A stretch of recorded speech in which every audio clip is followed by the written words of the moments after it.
Bienvenido, mi pétalo. Si quieres la mejor experiencia auditiva, debes acomodar tus auriculares. Ayúdanos a superar el malvado brujo Horizontes Legendarios en suscriptores. Así que aprieta ese botón y activa las notificaciones. Ponte cómodo, apaga las luces y sumérgete en esta historia hasta el final. Si te atreves.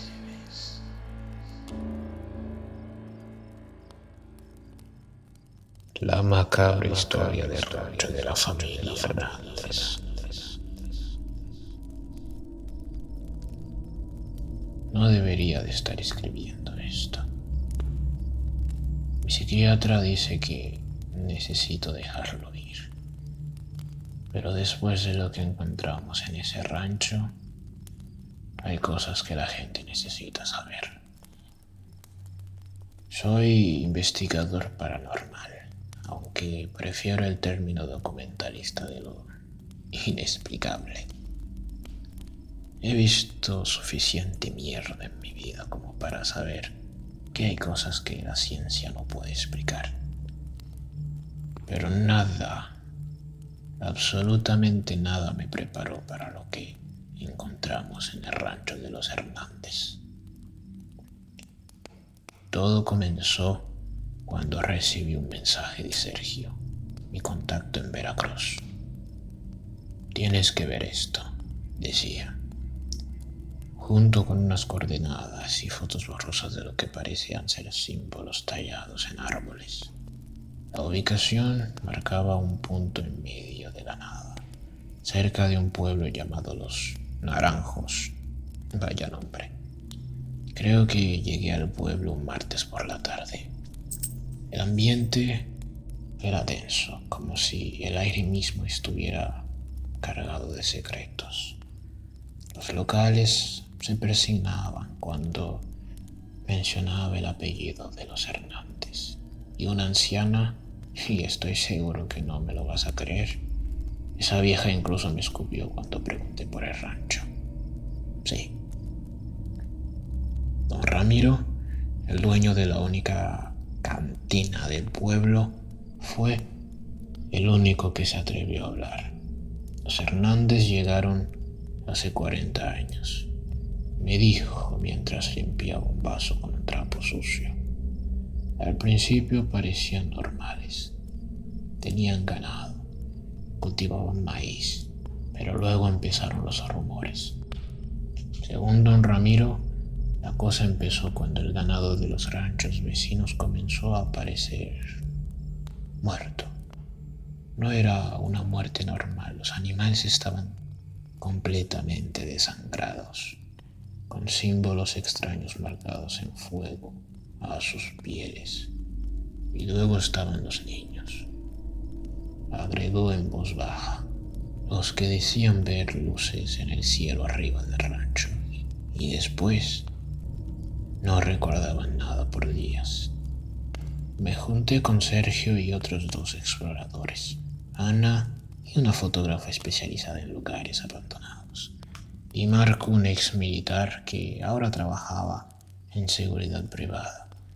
El plan era simple: entrar al rancho abandonado, documentar todo y salir antes de anochecer. El rancho estaba a 1 hora de camino en terracería. Mientras más nos acercábamos, más se hacía pesado el olor a hojas mojadas. Los árboles parecían deformes, retorcidos en ángulos antinaturales. El olor era lo peor. Estoy seguro que aquello era sangre fresca. Un aroma metálico, denso y ligeramente salado, característico de la sangre que podría dominar el ambiente si los sacrificios son de animales o humanos. Este olor tiende a quedarse en el aire, mezclándose con otros aromas. No me preguntes cómo lo sé.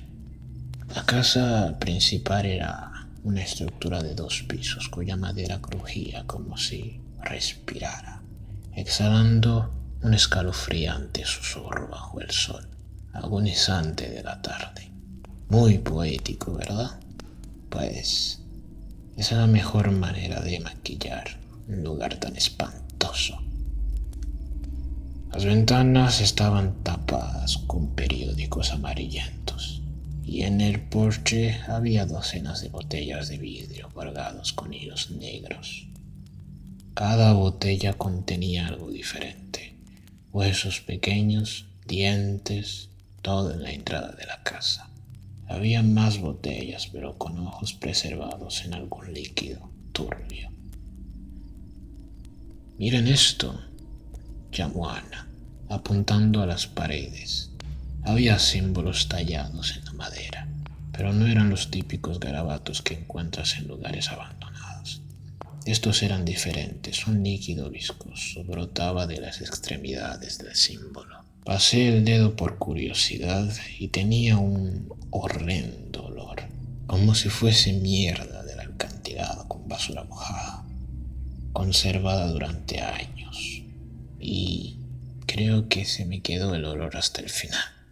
El interior de la casa era un laberinto inhóspito, lleno de puertas y mucho polvo.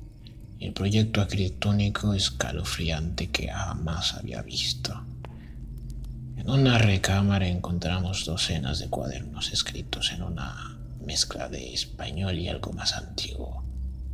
Las páginas estaban manchadas con lo que parecía ser sangre, seca. Pero fue en el sótano donde todo se fue a la mierda.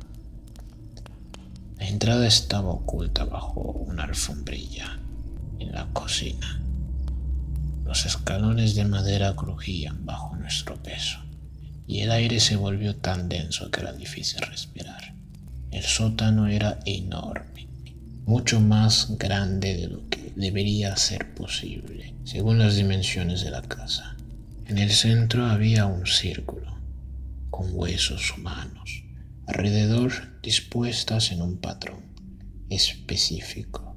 Había figuras construidas con más hueso, pero no eran esqueletos normales. Los huesos estaban fusionados de formas imposibles, creando formas que dolían mirar.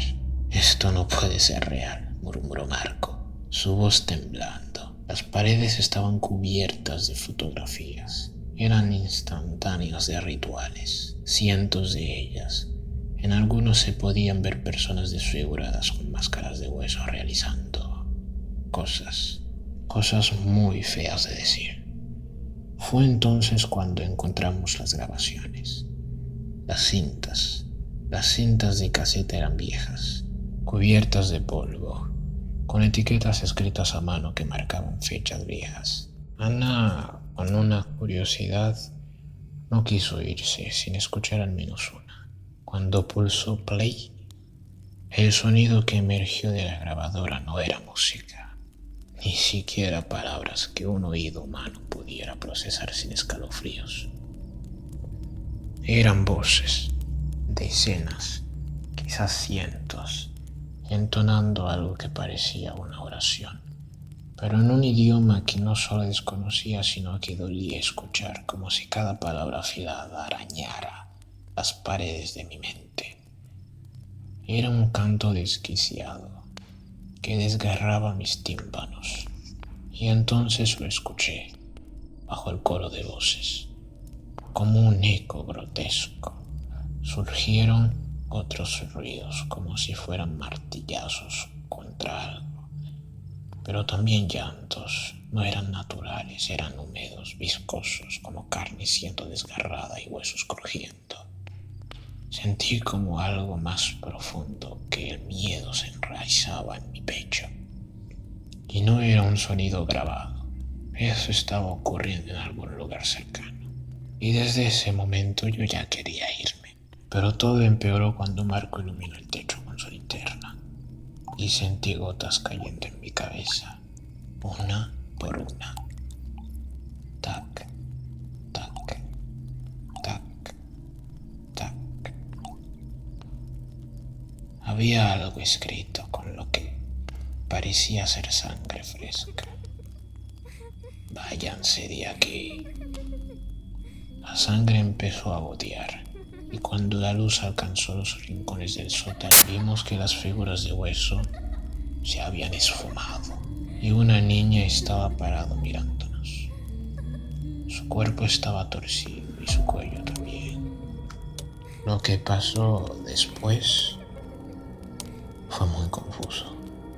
Recuerdo gritos, recuerdo haber corrido mucho, recuerdo el olor, recuerdo arrastrarme sobre el cemento queriendo salir desesperadamente al ver cómo el cuello de Ana se partió a la mitad y luego algo en la oscuridad la arrastró tan rápido que dejó algo de piel en el suelo.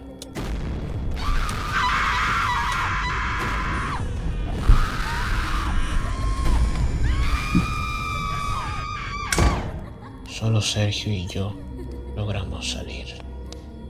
Marco se perdió en ese sótano imposible y los gritos de Ana se apagaron en un lugar entre las paredes que parecían respirar. Cuando finalmente llegamos al auto, noté que mi cámara seguía grabando. La policía curiosamente no encontró nada cuando finalmente los convencimos de investigar. El sótano estaba vacío, sin rastro de las figuras o las fotografías. Pero en mi grabación se puede ver algo. En los fotogramas finales, justo antes de que saliéramos corriendo, hay una figura parada en las sombras. Tenía la cara de Ana, pero no era ella. Intenté creerme que no puede ser ella. Me lo repetía una y otra vez, porque la piel estaba al revés y los ojos